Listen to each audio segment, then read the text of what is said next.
한 번도 안 먹어본 사람은 있어도 한 번만 먹어본 사람은 없다라는 말이 있죠. 탱글탱글, 쫄깃쫄깃한 면 요리의 매력을 아는 사람이라면 공감할 수 있는 표현이 아닐까 싶은데요.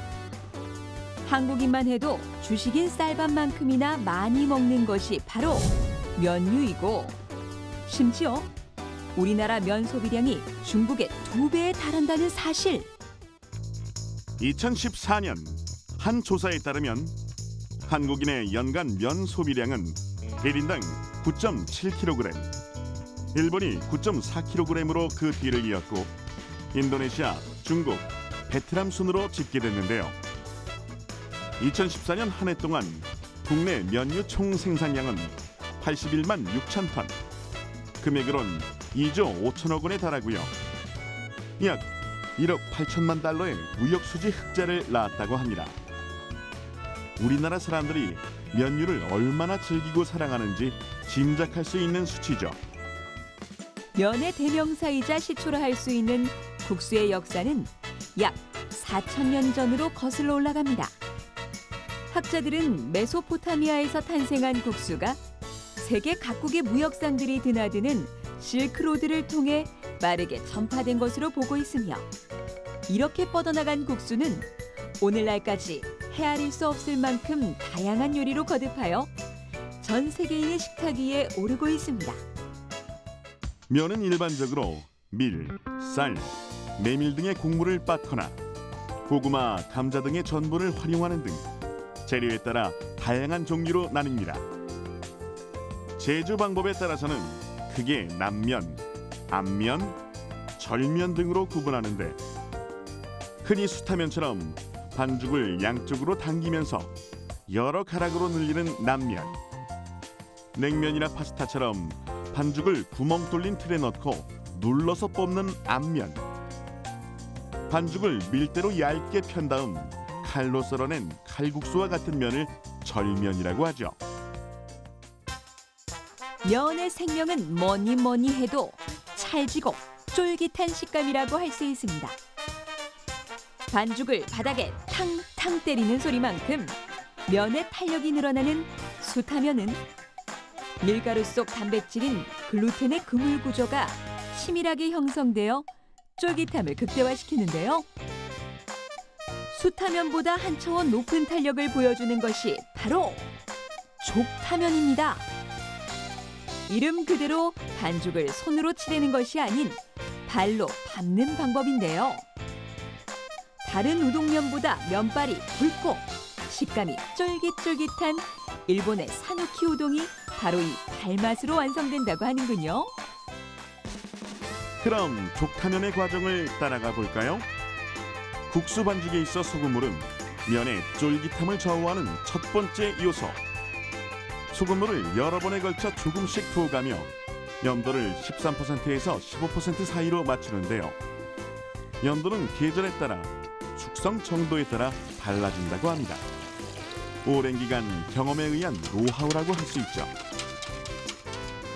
섭씨 25도에서 32도의 온도에서 1차 숙성을 마친 반죽 덩어리. 이제 사정없이 발에 밟힐 시간입니다. 밟고 밟고 또 밟고. 이렇게 밟으면서 쫄깃한 식감을 줄 수가 있게 되는 거죠. 이것도 이 작업을 너무 오래 하거나 너무 무리한 힘을 가하게 되면 또 이게 좀 쫄깃한 식감보다는 좀 딱딱해질 수가 있거든요. 이 식감이 아무래도 이게 조금 더 미세한 부분까지 이제 공기 뺄 수 있는 작업을 하고, 이제 공기를 뺀다는 것 자체가 쫄깃한 식감이 나온다는 거거든요. 전문가의 정성이 담긴 손맛, 아니 발맛으로 완성된 반죽은 적당한 크기로 소분하여 최소 12시간 동안 2차 숙성을 거치는데요. 그 탄력이 어느 정도인지 눈으로 확인해 볼까요? 이거를 일반적으로 생각하는 미는 방식으로 한번 해보시면은 이 프레스를 하는 이유를 알 거예요. 한번. 뭐 제 아무리 탱탱하다고 해도 연약한 밀가루 반죽 아니겠어? 라고 생각한다면 큰 오산. 왜 그래? 힘들어요. 왜 힘들어? 안 밀리는데요? 잘? 근육질의 반죽과 때 아닌 한판 씨름.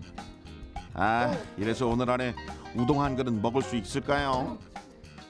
만약에 이런 덩어리 반죽해 놓은 거를 손으로 한다고 치면은 굉장히 힘든 작업이거든요. 그래서 이제 그 부분은 어느 정도 얇게 만들어주는 과정이 필요해요. 그래서 이제 그거는 이제 기계로 해가지고 어느 정도 두께를 낮추게 한 다음에 이제 그 다음에는 사실 밀면은 그래도 좀 날 거예요. 근데 기계의 힘으로 조금씩 얇게 펴지는 반죽. 접은 면이 서로 들러붙지 않도록 전분을 골고루 묻혀준 다음 일정한 너비로 절면을 하는데요. 너비 6mm에 두께는 3.5mm 내외가 적당하다고 합니다. 자, 이제 면을 삶아볼까요? 사누키 우동의 생면은 15분을 기준으로 면발의 두께에 따라 삶는 시간이 조금씩 달라지고요. 이렇게 삶은 면은 따로 끓인 맑은 육수에 넣어 한 그릇의 우동으로 완성되는데요.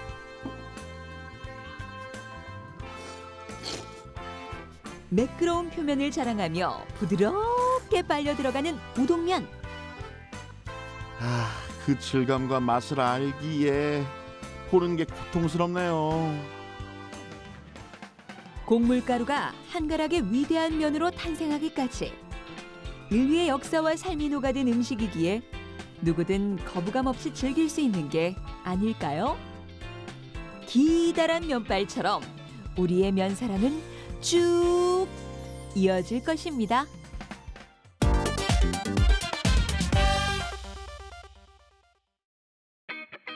보기만 해도 군침이 절로 드는 그 이름 라면.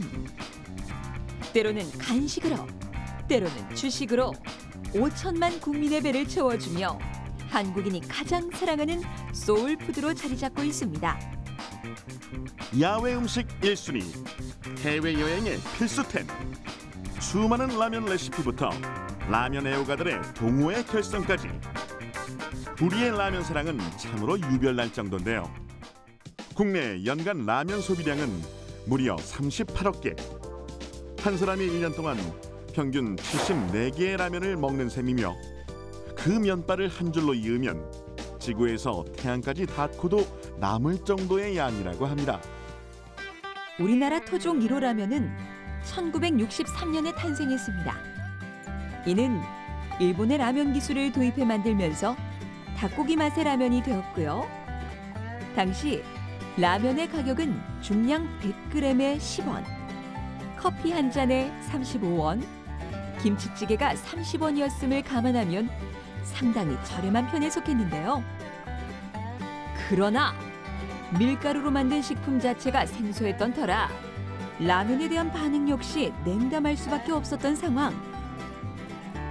라면은 그렇게 잊혀지는가 싶었지만 때마침 정부에서 펼친 혼분식 장려운동을 계기로 불과 몇 년 만에 라면 매출액이 300배 뛰어오르는 경이로운 성장세를 이루며 대중식품으로 자리 잡게 되었죠.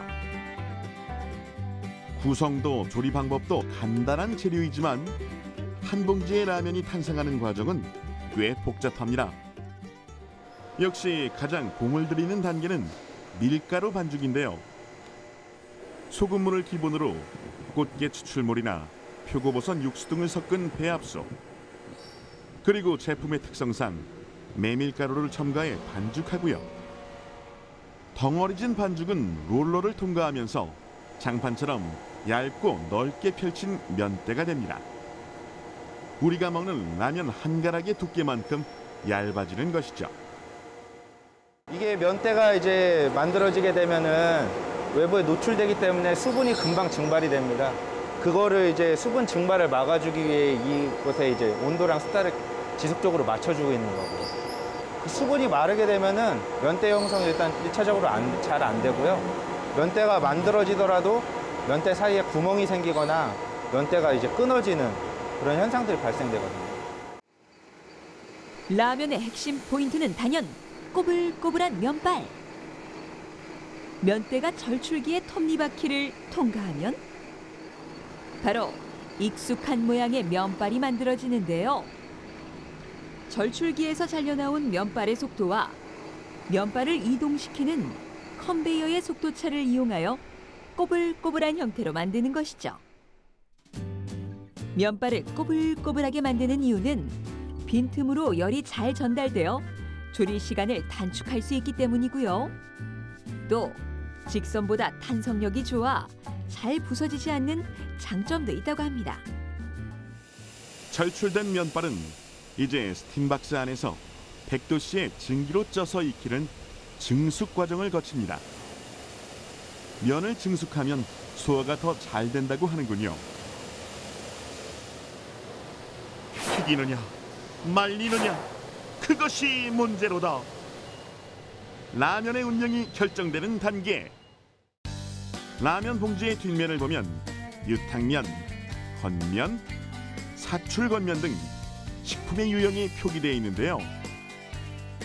증숙한 면을 기름에 튀기면 우리가 일반적으로 많이 먹는 유탕면이 되고요.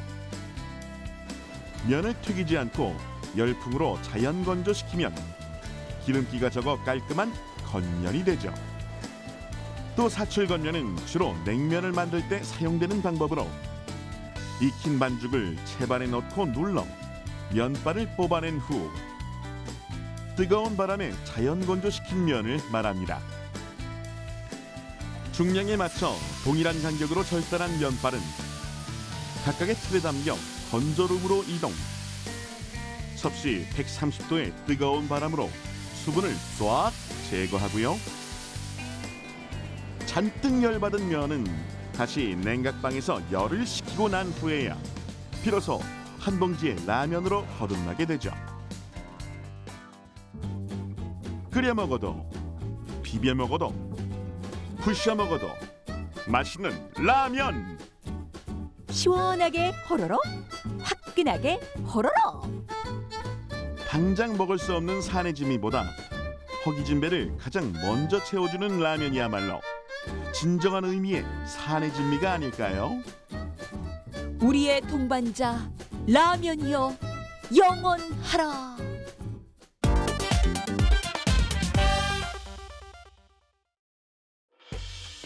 멸치나 고기로 우린 진한 육수에 하얗고 얇은 소면을 말아 달걀 지단을 고명으로 올린 잔치국수. 예로부터 우리나라에서는 국수 면발처럼 길게 살라는 의미를 담아 결혼식이나 생일잔치 등 특별한 날에 먹었던 귀한 음식이었습니다. 조선시대 문헌에는 50여 종의 국수 요리가 기록되어 있을 정도로 국수는 제2의 주식으로 정착되었는데요. 당시 밀가루는 진말이라 하여 매우 귀한 식품이었기 때문에 밀 대신 메밀가루를 이용한 요리가 발달하게 되었고요. 조선시대 조리서인 음식 디미방에는 바가지 바닥에 구멍을 뚫어 녹말풀을 담아 끓는 물 위에서 박을 두드리면 반죽이 아래로 흘러내린다라는 내용의 국수 제조법이 설명돼 있기도 합니다. 오늘날 국수가 서민 음식의 상징으로 자리 잡게 된 것은 한국전쟁 이후 미국으로부터 밀가루가 구호물자로 보급되면서부터입니다. 이를 계기로 우죽순 국수공장이 들어서기 시작했고 일본의 마른 소면 제조법 등이 전파되면서 국수 소비량이 큰 폭으로 상승하게 된 것이죠.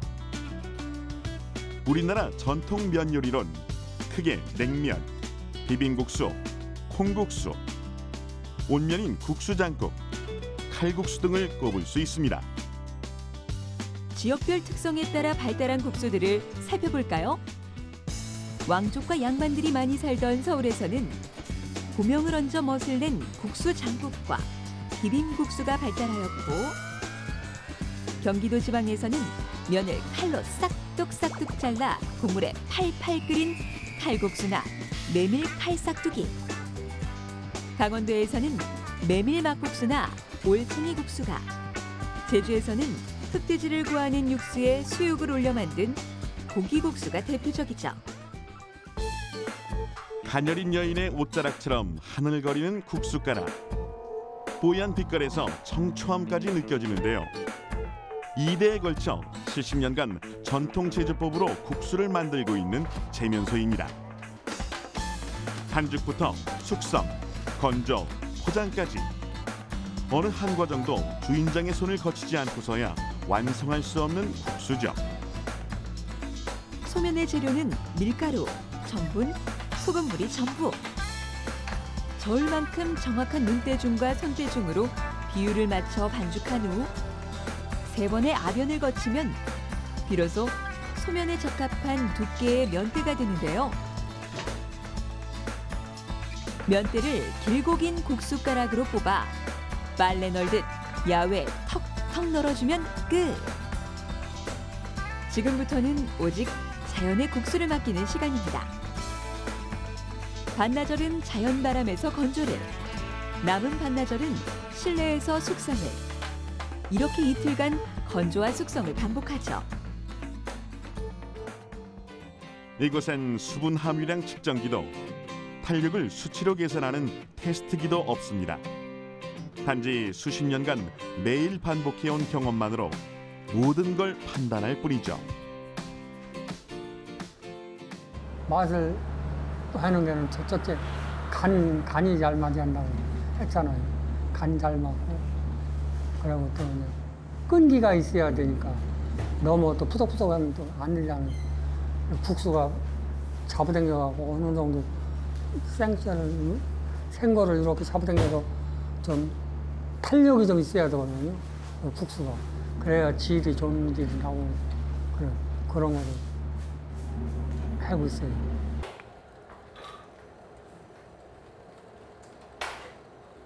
비 온다? 형진아, 이게 지금 비 오면 안 되거든요. 지금 비 와서. 100% 자연 건조로 이루어지는 전통 국수는 역시 날씨가 가장 큰 관건인데요. 특히 습기가 많은 장마철에는 국수가 잘 마르지 않을 뿐더러 심하면 땅에 닿을 정도로 국수빨이 늘어나기도 한다는군요. 이게 국수가 수분기가 많잖아요. 근데 이제 국수가 비에 젖으면 물이랑 만나면 이게 좀 끈적거려서 붙어요. 면끼리 붙어서 이제 상품성이 떨어진단 말이죠. 그러나 비구름이 물러날 때까지 실내에서 면을 지킬 뿐 딱히 대안책은 없습니다. 재면소의 70번째 장마도 늘 그렇듯 소란스럽지 않게 지나가고 있죠. 다 마른 국수는 이제 절단 과정에 들어갑니다. 투박한 손으로 무심한 듯 툭툭 국수를 끓는 주인장. 한 움큼의 국수도 손길 한 번에 해결. 종이를 대충 한 바퀴 두르는 것으로 포장도 끝납니다. 과하지 않으면서도 넉넉함이 느껴지는 음식. 우리네 삶의 애환과 흥겨움이 공존하는 국수 한 그릇. 오늘은 왠지 담백한 잔치국수가 당기지 않으세요?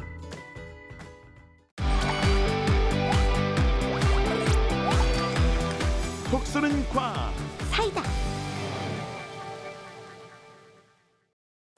여름하면 생각나는 단어를 자유롭게 이야기해보세요. 여름? 아, 삼계탕이죠. 펄펄 끓는 국물 한번 탁 떠먹고 잘린 고기 쭉 찢어서 소금에 콕 찍어 먹으면 아유 친구인다. 최고죠. 그리고 여름하면 팥빙수. 머리가 띵하지만 시원하고 달콤한 팥빙수야말로 여름철 최고 음식이죠. 맛있겠다. 아니, 여름하면 생각나는 걸 말하랬지 누가 먹고 싶은 걸 말하랬어요. 아니 저는 두 가지가 생각나서 말한 건데. 아니 그런데 뜨끈한 삼계탕과 시원한 팥빙수 중에 여름철을 극복할 수 있는 필살 비법은 무엇일까요? 이열치열과 이한치열 두 가지 방법 중 여러분의 선택은?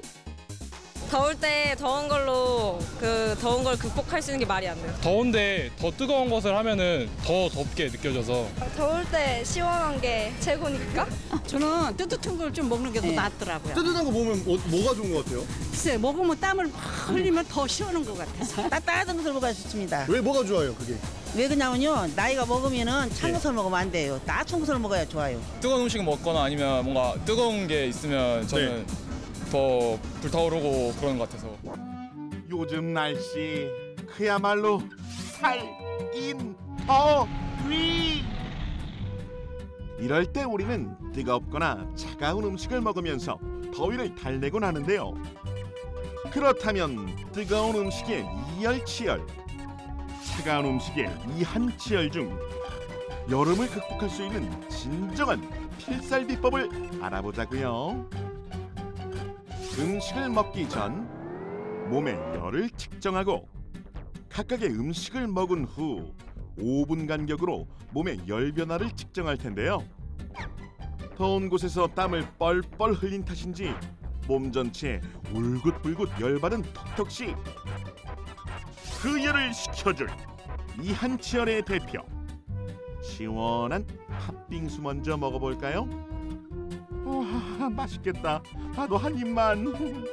빨리 말하지. 벌써 다 먹었죠? 다 먹었으면 뭐 적외선 열화상 카메라를 이용해 열을 측정해 봐야겠죠. 팥빙수를 먹기 전 측정했을 때보다 먹은 뒤 몸의 열이 많이 사라졌는데요. 5분, 10분, 15분, 20분. 어라? 먹고 난 직후 낮아졌던 체온이 시간이 흐를수록 다시 올라가는 걸 확인할 수 있습니다. 그렇다면 팥빙수와는 반대인 이열치열의 대표, 삼계탕은 어떨까요? 먹고 또 먹고 국물까지 원샷! 삼계탕 한 그릇을 뚝딱한 톡톡씨의 열을 측정했더니 먹은 직후 체온이 오르다 시간이 경과함에 따라 점점 체온이 낮아지는 걸 볼 수 있습니다. 상반된 몸의 변화. 왜 이런 결과가 나온 걸까요? 사람마다 결과가 다르게 나타날 수 있지만 뜨거운 음식을 먹은 직후에는 체온이 일순간 상승하게 되고 땀을 통해서 다시 체온이 떨어지게 되는 과정을 거치면서 시원한 느낌을 가지게 되고요. 차가운 음식을 먹게 되면 체온이 일순간 떨어지지만 일정한 체온을 유지하기 위해서 체온이 다시 상승하게 됩니다. 시원한 이한치열 대표, 팥빙수. 뜨거운 이열치열의 대표, 삼계탕. 둘 중 더위를 이겨내는 더 좋은 방법은? 이열치열로 더위 극복. 더위에 이열치열이 좋다고 해서 뜨거운 음식도 먹고 이불도 덮었는데 땀만 나고 하나도 안 시원해요. 아유, 집이 이렇게 습한데 어떻게 시원해지겠어요? 땀을 흘리기만 하면 시원해지는 게 아니었어요. 땀을 흘리면 시원해지는 이유는 몸에 있는 열과 함께 땀이 증발하기 때문인데, 이런 습한 환경에서는 체내에서 배출된 땀이 증발하지 않고 그냥 흘러내리기 때문에 열이 빠져나가지 못하고 오히려 더 덥게 느껴진다고요. 아, 그래서 습도가 높거나 장마철에 더 푹푹 찌고 덥다고 느껴지는 거구나. 삼계탕보다 더 뜨거운 열정으로, 그리고 팥빙수처럼 더 시원하게 과학을 전달해 드릴게요.